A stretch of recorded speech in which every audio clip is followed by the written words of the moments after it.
That's how you do it. On November 6th, you have the power to influence the course of politics following the most comprehensive local political news online. ChicagoTribune.com/midterms. Check it out.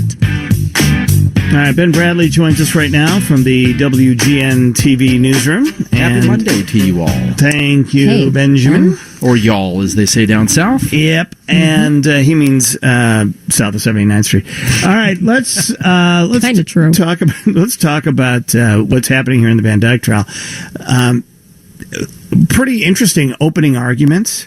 Yeah, fascinating, right? Dan Herbert, Jason Van Dyke's attorney, summed it up by saying, if the decision for this officer to shoot was lawful, there is no crime. He's trying to make it very simple, right? If you're a police officer, either you have the right to use deadly force or you don't. Doesn't matter how many shots were fired. Doesn't matter, other extenuating circumstances. He is trying to say, if this officer was correct to fear for his life, and who can say whether he feared for his life other than the officer himself, the shooting was justified. There's no crime. Well, you can make that argument for any police shooting, and that's I think what the burden here is really going to be on the defense. As I watch this today, I get the sense of how they need to structure this. And yeah, you're right, Ben, they're trying to make the argument that this was a justifiable shooting in terms of the first shots. The prosecution in this case, very interesting opening argument, because the guy who was doing the prosecution, the guy who's doing the opening argument, the lead prosecutor in this case, is the King County State's Attorney, because Cook County has recused itself from this case. He got up there and he talked about the fact that, he goes, it wasn't just the 1 or 2 or 3 shots that took him down. It was 4 and 5 and 6. And he goes through the whole 16, up to 16. So I think that's going to be very compelling for this jury. But on the other hand, you've got police officers who are showing up and saying, yeah, well, we were following this guy for a long time. The argument that you're seeing laid out by the defense is that Laquan McDonald had been on a rampage for hours and hours prior to this fatal moment. Breaking into trucks, slashing tires. He stabbed a police car. Right.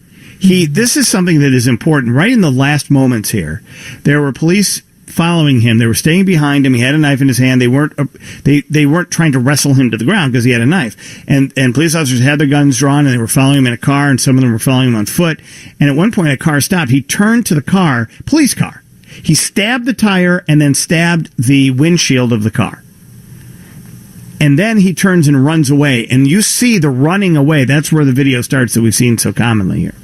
Describe something. There's something new that I heard today, Ben, and I wonder if it was new to you too. The defense talked about how Laquan McDonald was running toward a Dunkin' Donuts in the area with the knife in his hand, and then Van Dyke, the officer, moved to block his path. Had cut him off. Cut him off with his squad car, because at this point, Laquan McDonald was planning to attack. Those are facts I had not heard before. Well, we know that there's a Burger King and a Dunkin' Donuts in that area, and the officers were attempting to corral, essentially, Laquan McDonald at the time. And you're right, I hadn't heard that specific detail before. But the other factors the prosecutors are bringing up is that there were other officers on the scene, including the officers who were in the car whose tires Laquan McDonald slashed, and none of them felt threatened to the point to fire. Yes, they had pulled their guns, but none of them felt threatened. And that's what you're seeing in these first couple of witnesses. We're about 6 or 8 witnesses in, and they're trying to establish the actual threat to not only Jason Van Dyke, but to the other people in the area, because there were a few bystanders in that area as well. But I think that's what the defense is trying to do with the opposite, with the Dunkin' Donuts. Maybe he was rushing to the Dunkin' Donuts to try to do harm there, so they're trying to create that reverse narrative. Right, but you had one officer testify today that they were trying to be patient, his words. I see. Right. With Laquan McDonald. But they had already gone on the radio asking for a unit with a taser to arrive, and they described essentially trying to stall Laquan McDonald, trying to wait for that taser to arrive. Right. So they could take him down without Deadly firing force on him. Right. And that's and they needed, listen, the fact of the matter is, they weren't going to just turn around and go, okay, that's fine. He'd been menacing people. There was an attempted burglary as part of this 911 chain that was coming in, and then police dispatch chain of communication that he was involved with. And again, this is just in the minutes leading up to it. And then they knew they had him corralled. Police weren't going to leave him alone. They were going to go, all right, that's it. We just got to go here because the guy's got a knife. I mean, the guy's got a knife. Right. And the public wants the police to respond to these types of situations. Correct. That's why people not call. Look the other way. Right.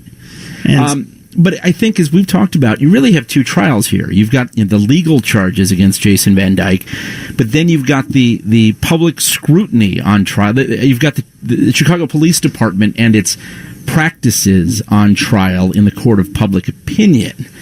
And, a couple of interesting details that might not make themselves into, the coverage, of this case, but has been talked about. And that is, video, dash cam video that doesn't record.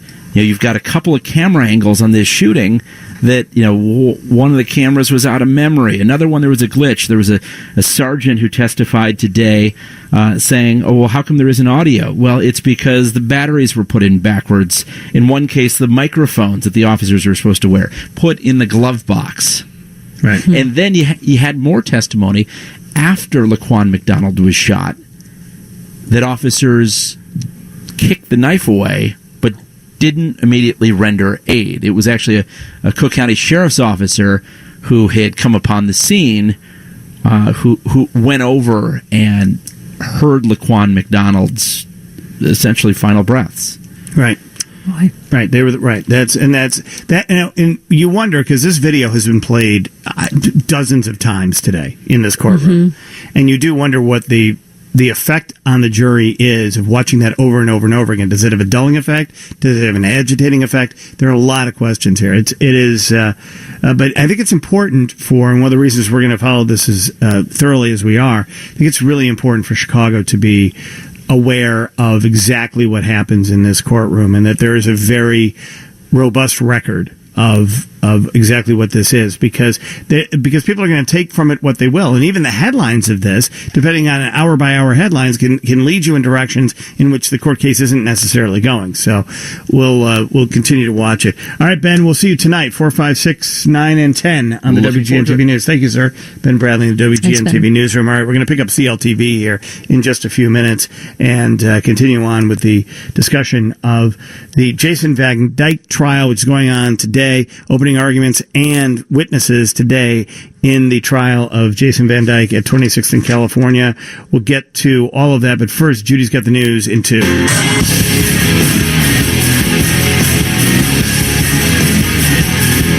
Pro-Con Show with Anna DeVlantis right here on 720 WGN and CLTV. And we're wrapping up the Jason Van Dyke trial today. Paul Lisnek is joining us. He's the anchor and the co-anchor and analyst for the CLTV coverage of the Jason Van Dyke trial. He's joining us from the CLTV and WGN TV newsroom.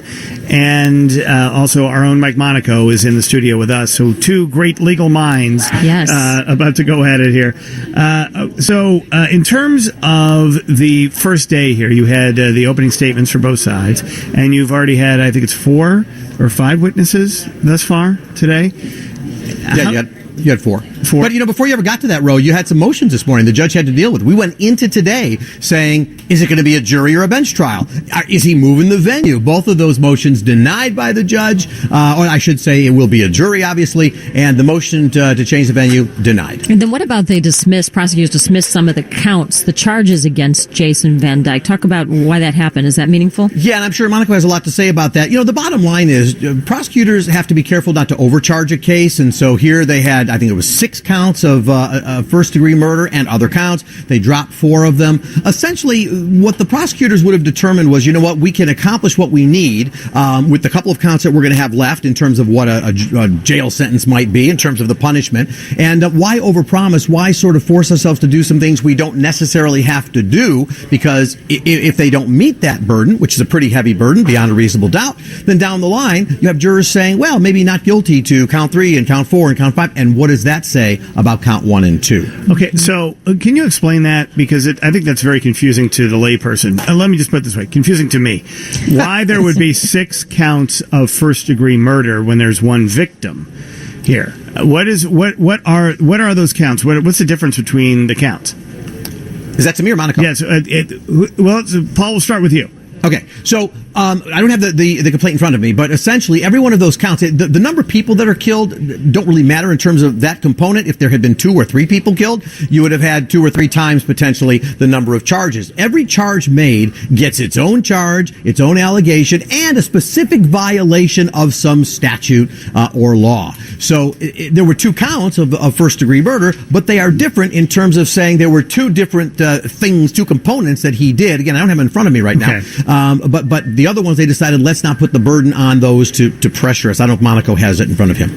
What is your thought, Mike? No, I think that's right, and I think he's right. I think they're trying to simplify it, making it as simple as possible, and that's the prosecutor dropping those charges. That's why the prosecutor but it doesn't. But those charges. It doesn't change anything. No, it doesn't affect the potential sentence. Okay, if he's found guilty, and murder is still on there. Now let's talk about this too. This is an important point. This is the first day. I'm getting to the last day of this when the jury gets their instructions from the judge. Based on the evidence that will be presented, the judge can change the jury instructions to say this is that you can either vote for murder in the first degree or a lesser murder charge or manslaughter. Manslaughter, right? The judge can do that, and now normally the defense has to agree to that. I'm assuming they would agree in this case, but we don't know. Sometimes they like to risks the whole thing. Can I say, there was just a famous case you may remember. Remember the nanny case, Louise Woodward, right? That's just as Mr. Monaco was saying, it was a classic case where it was first degree murder case, and there was an offer by the prosecution with the judge. Hey, look, we'll just go for something much less. Yeah. And the defense lawyer said no, because you know what? There's no way this jury is going to convict her on murder, and so go for it all. And the jury came back and convicted on murder 1, and the defense lawyers basically said, okay, that wasn't good. We never thought they would accomplish that. But the juror's view on that at that time was, we know she did something, and that's all we had, so that's what we did. Well, that's interesting, because you wonder, you saw murder 1 would mean you have to prove the intent, that he went there with the intent of trying to kill Laquan McDonald. And one of the things you heard in the statements today from the defense is that Jason Van Dyke is not a murderer. He did not go out with the intent to kill Laquan McDonald. He was laying out this self-defense, case about his client, saying this is an out-of-control individual, slashing tires, erratic behavior, knife in hand, came within 15 minutes of Van Dyke, was off to go 15 feet, was off to go out to the Dunkin' Donuts and might have done more harm there. It seems as if he seems pretty comfortable with that. They won't be able to prove intent in this case. Well, certainly not. He didn't go there with the intention of killing anybody, but don't they have to prove that? They have to prove once he started shooting, he had the intent to kill him. Right. All right. So let's talk about let's talk about the injection of race today for the first time. Right. You actually heard the prosecutor, in this case, mention race. The government referred to Laquan McDonald as a black boy. Obviously, Jason Van Dyke is white. The government wants you to think that this is a racial issue because that's more inflammatory. Race had nothing to do with this.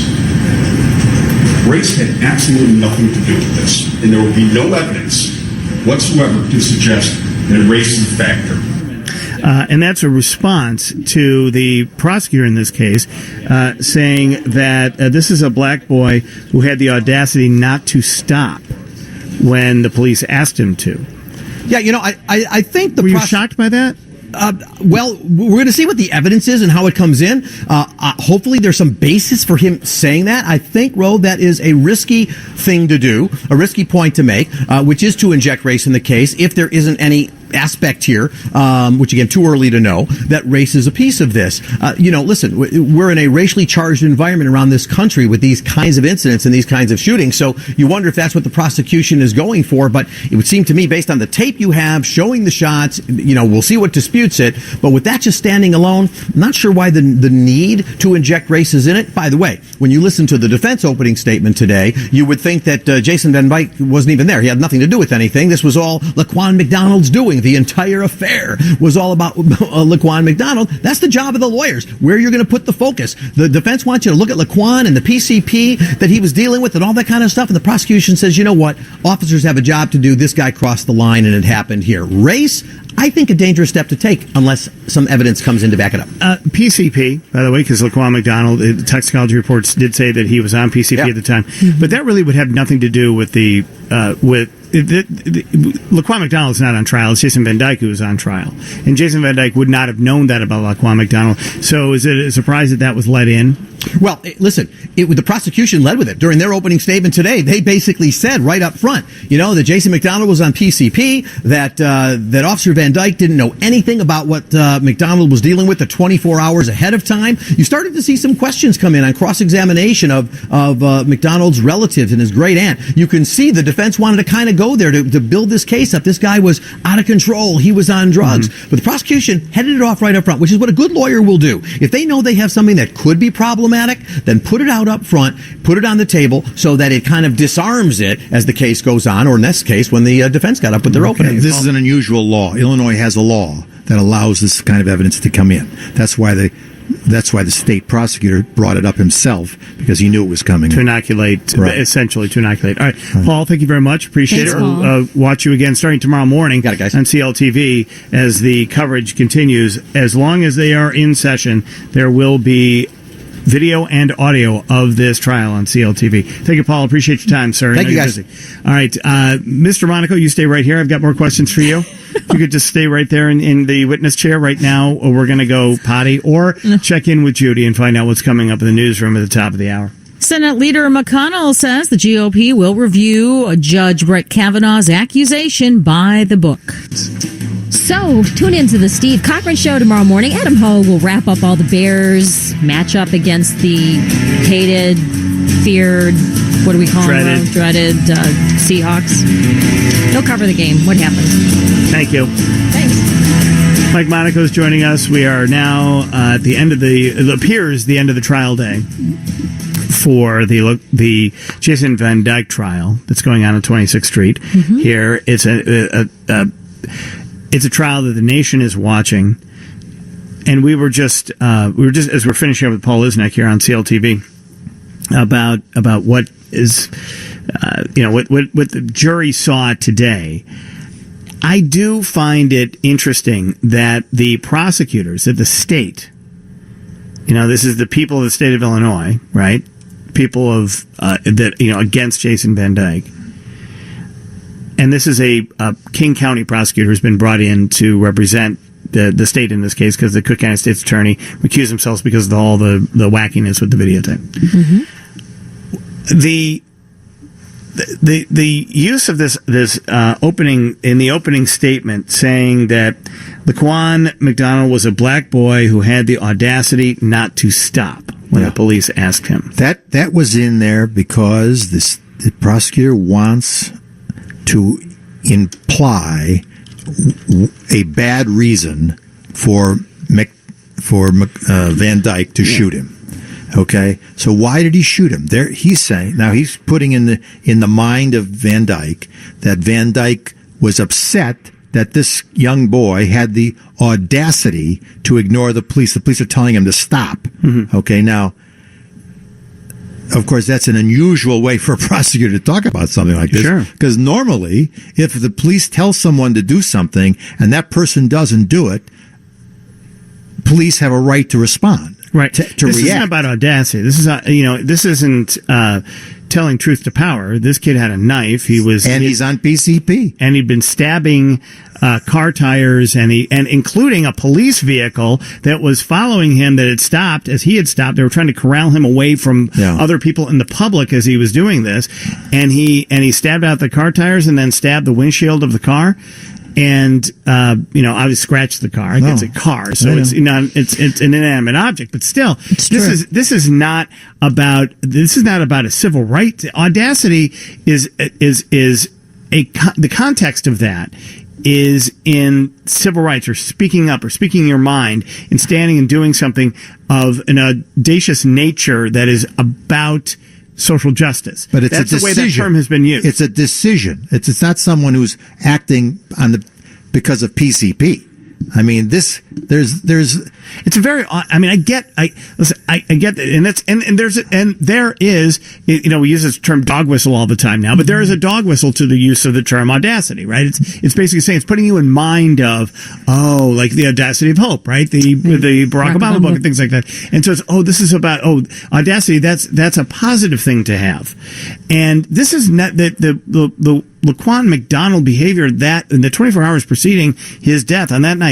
Tragic, it is, but this is not, and this has nothing to do with civil rights. No, the prosecutor says this in order to make some evidence, to put in some theory as to why Officer Van Dyke shot this young man. Yeah, and that's what he did, because he wants it.